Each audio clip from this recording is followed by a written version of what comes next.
नमस्कार दोस्तों, स्वागत है आपका अपना यूट्यूब चैनल टुडे एग्जाम पर। दोस्तों आज है 15 सितंबर 2022 और आज आरआरबी ग्रुप डी की एग्जाम थी। फर्स्ट शिफ्ट की एग्जाम समाप्त हो चुकी है।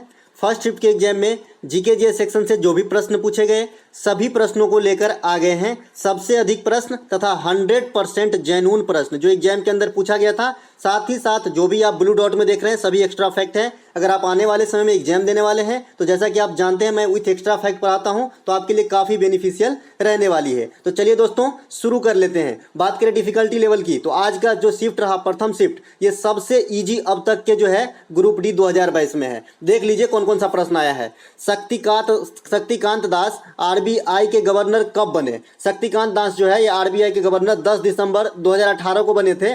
तब से ये पद पे बने हुए हैं। इससे पहले जो उर्जित आर पटेल का इन्होंने जगह लिया था और ये भारत के 25वें गवर्नर हैं। ठीक है, आरबीआई के कितने नंबर के गवर्नर हैं? 25वें गवर्नर हैं। आरबीआई के प्रथम गवर्नर की अगर बात आती है तो अंग्रेज थे कौन? ओसबर्न स्मिथ। आरबीआई के प्रथम भारतीय गवर्नर सीडी देशमुख। अब आरबीआई की स्थापना और इसके प्रॉपर्टीज को देखेंगे, एक एक बात देखेंगे ताकि एग्जाम में कोई भी क्वेश्चन आपको छूटे नहीं। आरबीआई की स्थापना 1935 में होती है और राष्ट्रीयकरण 1949 में होता है। सभी प्रकार के नोट जारी करता है, लेकिन 1 रुपये का नोट पे जो साइन होता है ये वित्त सचिव भारत सरकार का होता है। बाद बाकी सभी नोट पे जो है आरबीआई के गवर्नर के ही साइन होते हैं। मौद्रिक नीति बनाना इनका काम है। रेपो रेट जारी करना, रिवर्स रेपो रेट जारी करना, ये सब इनका परम कर्तव्य है। नोट छापना इत्यादि।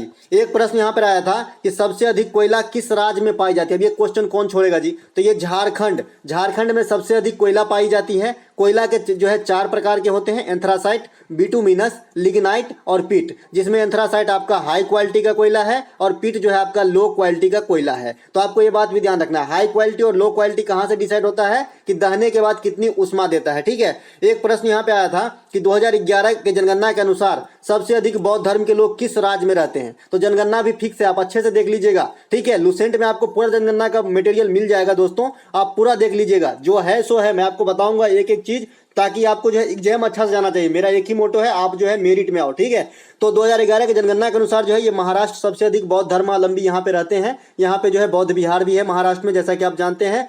एक प्रश्न आया था कि मिड डे मील को किस वर्षों तक के लिए मंजूरी दी गई है। तो जो बजट पेश हुआ है हाल ही में फरवरी में, तो इस बजट में जो है 1.31 अरब या करोड़ रुपया जो है इस पे खर्च होगी मिड डे मील पे, और ये 2025-2026 तक जो है इसको मंजूरी दी है। अब मिड डे मील क्या है? 6 से जो 14 वर्ष तक के बच्चों हैं, जो 8वीं क्लास तक के बच्चों हैं, कहने का मतलब उसको जो है निःशुल्क भोजन दिया जाता है स्कूल में। इसकी शुरुआत कब हुई थी? तो 1995 में हुई थी। किस मंत्रालय के द्वारा? मानव संसाधन विकास मंत्रालय के द्वारा। लेकिन वर्तमान में इसका नाम बदल दिया गया, प्रधानमंत्री पोषण योजना कर दिया गया और ये शिक्षा मंत्रालय के अधीन हो गए हैं। तो आपको ये बात भी ध्यान रखना है, करंट सेक्शन से क्वेश्चन बनेगी।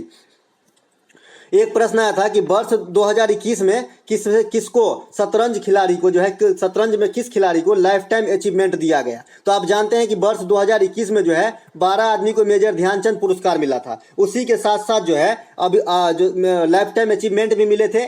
तो यहाँ पे अभिजीत कुंटे को जो है शतरंज के अंदर 2021 के लिए लाइफ टाइम अचीवमेंट दिया गया है। शतरंज के लिए प्रथम लाइफ टाइम अचीवमेंट किसे दिया गया था? विश्वनाथ आनंद, ये भारत के प्रथम ग्रैंड मास्टर हैं। प्रथम मेजर ध्यानचंद पुरस्कार भी विश्वनाथ आनंद को ही दिया गया था, क्योंकि मेजर ध्यानचंद पुरस्कार की नाम न बदला हुआ है 2021 में। इससे पहले 1991 में ही स्थापना हुआ था राजीव गांधी खेल रत्न पुरस्कार के नाम से, तो सबसे पहले इन्हीं को मिला था। ठीक है, अगला प्रश्न आया था कि बल्ब का जो फिलामेंट बना होता है क्वाइल, वो किस धातु के बने होते हैं। कितना सब दिन बताता हूं, तो ये टंगस्टन का, मैं संकेत याद रखने को भी बोलता हूं। टंगस्टन का संकेत W होता है, T नहीं मार के आना है। ठीक है, उसके बाद टंगस्टन भारत में कहां पाया जाता है? तो आपका राजस्थान के देगाना में पाया जाता है, राजस्थान के देगाना में। इसके बाद टंगस्टन की गलनांक पूछी जाती है तो हाई होती है, कितनी होती है? 3500 डिग्री सी से भी अधिक होती है। तो आपको ये बात भी ध्यान रखना है टंगस्टन के लिए। यहीं पर ही अगर आपको पूछे कि जो हीटर की कॉइल होती है किसकी बनी होती है, या फिर आयरन की कॉइल होती है जो आयरन इस्त्री करते हैं, तो ये आपका जो है नाइक्रोम की बनी होती है। तो ये सब बातें आपको ध्यान रखने आने वाले शिफ्ट के लिए। एक प्रश्न यहाँ पर आया था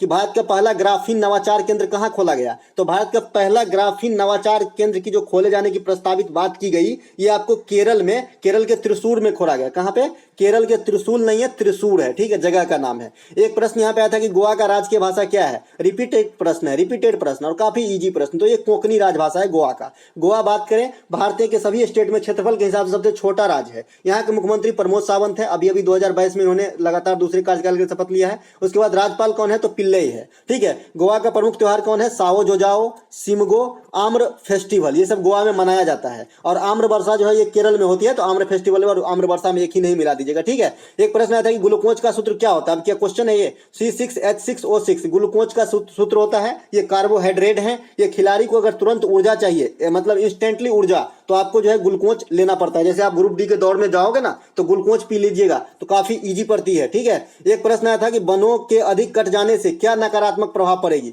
तो वन जब अधिक कट जाता है ना, तो क्या क्या नकारात्मक प्रभाव हो सकता है। इसके ऑप्शन तो मुझे नहीं मिले, लेकिन मैं बताना चाहूंगा कि क्या क्या नकारात्मक प्रभाव हो सकते हैं। इसके तो कई नकारात्मक प्रभाव हो सकते हैं। जैसे सूर्य का ताप बढ़ जाएगा, भाई यहाँ टेम्परेचर बढ़ जाएगी, वन जो ऑब्जर्व ही नहीं करेगा, क्लोरोफिल मतलब प्रकाश संश्लेषण नहीं होगी, तो सूर्य की प्रकाश लेंगे नहीं। जब लेंगे नहीं तो ताप बढ़ेगी। ताप बढ़ने से क्या क्या हो सकती है, ग्लेशियर पिघलेगी। ग्लेशियर पिघलेगी तो क्या होगा, बाढ़ आएगा। बाढ़ आएगा तो क्या होगा, असमय मौसम में बदलाव आएगा, तबाही मचेगी। तो ये सब जो है वनों कटने का परिणाम है। मृदा अपरदन होंगे, कई कारण है। ठीक है, एक प्रश्न ऑक्सीजन की कमी होगी, तो कुछ भी ऑप्शन में हो सकता है।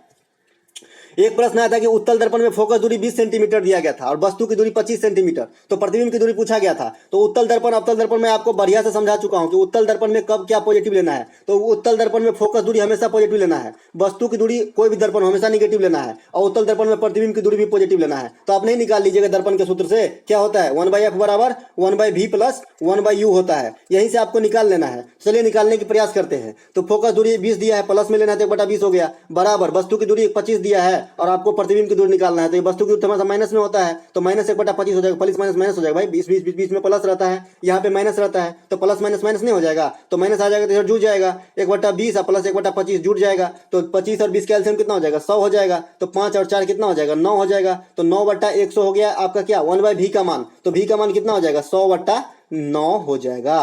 तो आपको ये बात ध्यान रखना है। अगर यहीं पर अवतल दर्पण में यही आंकड़ा होता, सीख लीजिए 2-3 नंबर मिल जाएंगे। तो ये अवतल दर्पण में यही बात होता और बोल दिया होता कि भाई 20 सेंटीमीटर वस्तु की दूरी और 25 सेंटीमीटर प्रतिबिंब की दूरी। जब भी अवतल दर्पण की बात अगर किया रहता है इस क्वेश्चन में, तो काल्पनिक या वास्तविक या प्रतिबिंब किस ओर बनती है ये बात जरूर मेंशन रहता। इसीलिए मैं इसे नहीं बनाना चाह रहा हूं। मैं मान लेते हैं कि वास्तविक प्रतिबिंब अवतल दर्पण में यहाँ पे लिखा था कि अवतल दर्पण है और वास्तविक प्रतिबिंब है और यही डाटा है। ठीक है, तो अवतल दर्पण इस प्रकार का होता है जी। ठीक है, यहाँ पे फोकस दूरी है मान लीजिए। अवतल दर्पण में मैंने कहा है कि फोकस दूरी हमेशा निगेटिव लेना है, और जो वस्तु की दूरी है ये तो कोई भी दर्पण में हमेशा निगेटिव, लेकिन प्रतिबिंब की दूरी अगर वास्तविक है तो निगेटिव और काल्पनिक है तो पॉजिटिव। तो नहीं बना लीजिएगा उसी सूत्र में 1/f बराबर 1/v plus 1/u। I hope आपको समझ में आया होगा। और लेंस में मैंने बताया है कि जो प्रॉपर्टीज अवतल दर्पण का है वो उत्तल लेंस का है, और जो उत्तल दर्पण का है वो अवतल लेंस का है। तो दोनों में यही है। साइन की प्रॉब्लम आती है ना आप लोगों को, और क्या आती है 1/f बराबर 1/v प्लस u, ये होता है दर्पण का, और 1/f बराबर 1/v माइनस 1/u होता है लेंस का। सूत्र जानते ही है, तो साइन में ना खाली प्रॉब्लम आएगा। साइन बताने का ट्रिक बता ही दिया हूं, साइन याद रखने का। ठीक है, एक प्रश्न सीधा सीधा पूछा गया था गुगली। 2 ओम के 3 प्रतिरोध श्रेणी क्रम में जोड़े थे, तो श्रेणी क्रम में टोटल प्रतिरोध क्या होता है, R1 plus R2 plus R3 हो जाएगा, क्योंकि यहाँ पर 3 है, 5 होता तो 5 बार जोड़ देते। 2 ओम के 3 बार जोड़ेंगे तो 6 ओम नहीं हो जाएगा, तो 6 ओम हमारा आंसर हो जाएगा। अगर समांतर क्रम में होता तो 1/2 प्लस 1/2 प्लस 1/2 करते 1/r का मान। ठीक है, यहाँ पर और 2 एलसीएम हो जाता 3/2, तो 2/3 आपका जो है आंसर हो जाता, 2/3 ओम हो जाता। ठीक है, अगर समांतर क्रम में 2 ओम के 3 प्रतिरोध लगे होते तो। दोस्तों आप लोग बोलते हैं कि मैं बहुत फास्ट पढ़ाता हूं, मैं ये चाहता हूं कि आपका ज्यादा टाइम किल ना हो, ज्यादा कम समय में मुझे बहुत चीज बताने होते हैं। आप जानते हैं कि मैं जितने क्वेश्चन लेके आता हूं उससे 4 गुना एक्स्ट्रा फैक्ट होता है मेरे पास, तो इसीलिए मैं चाहता हूं कि आपका समय भी कम जाए और सीखो भी ज्यादा। अगर आपको ऐसा लगता है तो आप पॉज कर लीजिए और फिर जो है सुन लीजिए, है ना। विद्युत मोटर किस सिद्धांत पे कार्य करते हैं, तो विद्युत चुंबकीय प्रभाव के सिद्धांत पे कार्य करते हैं। लेकिन कुछ लड़का बता रहे हैं कि ये एग्जैक्ट क्वेश्चन नहीं था कि विद्युत मोटर किस सिद्धांत पे कार्य करते हैं, लेकिन विद्युत मोटर से क्वेश्चन आया है। तो अगर आपने आज एग्जाम दे रखा है तो मुझे बताइएगा कि ये क्वेश्चन कौन सा था विद्युत मोटर वाला। बात करें विद्युत मोटर में जो ऊर्जा का रूपांतरण है ये विद्युत ऊर्जा का यांत्रिक ऊर्जा में होता है, और डायनेमो में जस्ट इसका उल्टा होता है। विद्युत ऊर्जा का जो है यांत्रिक ऊर्जा का विद्युत ऊर्जा में हो जाता है डायनेमो में, और जो मोटर होता है इसमें विद्युत ऊर्जा का हो जाता है यांत्रिक ऊर्जा में। तो एक दूसरे के उल्टा है मोटर और डायनेमो। बात करें जो डायनमो, आप देखे ही होंगे डायनमो, जैसे पुराने जमाने में जब मोटरसाइकिल की इतनी प्रचलन नहीं थी तो लोगों के पास साइकिल हुआ करता था, और रात को जब कहीं जाते थे तो उसमें एक आगे लाइट लगाते थे। वो लाइट किससे चलती थी? डायनमो के सिद्धांत पे। कैसा काम करता था? एक ब्रश लगे होते थे और साइकिल के जो रिम होते हैं दोनों इस प्रकार के, तो इस रिम में घसते थे मेटल में, और इसी से जो उत्पन्न होता था जो मतलब आवेश, इसी आवेश से जो है आपका डायनमो जलता था। तो यांत्रिक ऊर्जा को विद्युत ऊर्जा में जो है बदला जाता है डायनमो के अंदर। एक प्रश्न पीएच वैल्यू से पूछा गया था, मैंने आपको बार बार बता रखा है कि जो टॉपिक नहीं पूछे स्किप नहीं, अगर एग्जामिनर स्किप कर रहा है आपको स्किप नहीं करना है, आपको पूरा पढ़ना है। पता नहीं कब क्या पूछे, ठीक है। अभी देखिए पीएच वैल्यू से 3 दिन से क्वेश्चन नहीं पूछा जा रहा था, लेकिन आज पूछा गया अम्लीय वर्षा का पीएच मान कितना होता है। तो अम्लीय वर्षा का पीएच मान 5 से 5.5 के बीच अगर हुआ तो हम इस वर्षा को अम्लीय वर्षा कहते हैं। अम्लीय वर्षा किस कारण होता है? तो SO2 और NO2 के कारण होता है, ठीक है। ये आपको याद रखना है। सल्फर डाइऑक्साइड, नाइट्रोजन डाइऑक्साइड के कारण जो है अम्लीय वर्षा होती है, और इसी कारण जो है ताजमहल का रंग फीका पड़ रहा है, बिल्डिंगों का जो कलर है कलरलेस हो जाता है, ठीक है। अब पीएच वैल्यू से थोड़ा सा ले लीजिए मटेरियल, अगर 7 से कम है तो अम्लीय होती है, और 7 से अधिक है तो क्षारीय होती है, और अगर 7 हो ना तो न्यूट्रल हो जाता है। जैसे शुद्ध जल जो है, शुद्ध जल आपका न्यूट्रल होता है, ठीक है। शुद्ध जल जो है उदासीन होता है। इसके बाद प्रबल अम्ल प्रबल क्षार क्या होता है? मान लीजिए किसी का पीएच वैल्यू 50 है तो प्रबल क्षार हो गया, ठीक है। अगर मान लीजिए किसी का पीएच वैल्यू 1 है तो प्रबल अम्ल हो गया, ठीक है। 7 से कितनी दूर है वो कम के मामले में तो प्रबल हो जाएगा, ठीक है। पीएचसीएल का खोज कौन किया था? सोरेनसन ने किया था। तो आपको ये बात सब ध्यान रखनी है। ये पीडीएफ आपको टेलीग्राम पे मिल जाएगा दोस्तों, टेलीग्राम ज्वाइन कर लीजिएगा, ठीक है। एक प्रश्न आता है कि इनमें से वर्ग 2 का कौन सा तत्व नहीं आता। अब वर्ग 2 और पीरियोडिक टेबल पे जो भी प्रश्न है आपको मैं पहले बता चुका हूं। तो वर्ग 2 में जो है बेरिलियम आता है जिसका 4 होता है, मैग्नीशियम, कैल्शियम, बेरियम, रेडियम, ये सब आपका वर्ग 2 के तत्व हैं। इसके अलावे जो भी ऑप्शन में रहा होगा ये आपका राइट आंसर हो जाएगा। एक प्रश्न आया था पीरियोडिक टेबल से, आज 3 प्रश्न पूछे गए हैं। आवर्त 3 में कौन सा तत्व विद्यमान नहीं है, और नहीं के सेंस में पूछा गया है कि आपको जो गलत जो है वही छांटना है। तो सोडियम, मैग्नीशियम, एल्युमिनियम, ये सब समूह मतलब आवर्त 3 के जो है तत्व हैं। इसके अलावे जो ऑप्शन में दिया रहेगा वही राइट आंसर करके आना था। आधुनिक आवर्त सारणी की बात करें तो मोस्ले ने खोज किया है। इसके बाद इसमें 18 वर्ग और 7 आवर्त हैं। उसके बाद 118 ज्ञात तत्व हैं, 91 धातु है, 20 अधातु है, 7 उपधातु है सिलिकम, जर्गेनियम, और 24 को जो है मानव निर्मित है जो कृत्रिम ढंग से बनाया गया है, ठीक है। एक प्रश्न आया था कि उत्तल दर्पण में किस प्रकार के प्रतिबिंब बनती है। रोज रोज चिल्ला के बोलता हूं मैं आपको कि उत्तल दर्पण में हमेशा काल्पनिक, उत्तल दर्पण में हमेशा काल्पनिक, अवतल दर्पण में काल्पनिक और वास्तविक दोनों, ठीक है। काल्पनिक और वास्तविक दोनों अवतल दर्पण में, अवतल दर्पण में हमेशा काल्पनिक, ठीक है। तो यहाँ पे काल्पनिक राइट आंसर करके आना था, और सीधा बनता है, काल्पनिक और सीधा बनता है। तो यहाँ पे गुगली फेंका गया था, ठीक है। एक प्रश्न यहाँ पे पूछा गया था कि परमाणु क्रमांक के बढ़ते क्रम में सजाइए। अब यहाँ पे आपको मैग्नीशियम दिया गया था, इसके बाद कार्बन और बेरिलियम दिया गया था। तो आप जानते हैं कि बेरिलियम का 4 होता है, कार्बन का 6 होता है, तो इसी प्रकार से सजा लेंगे, ठीक है।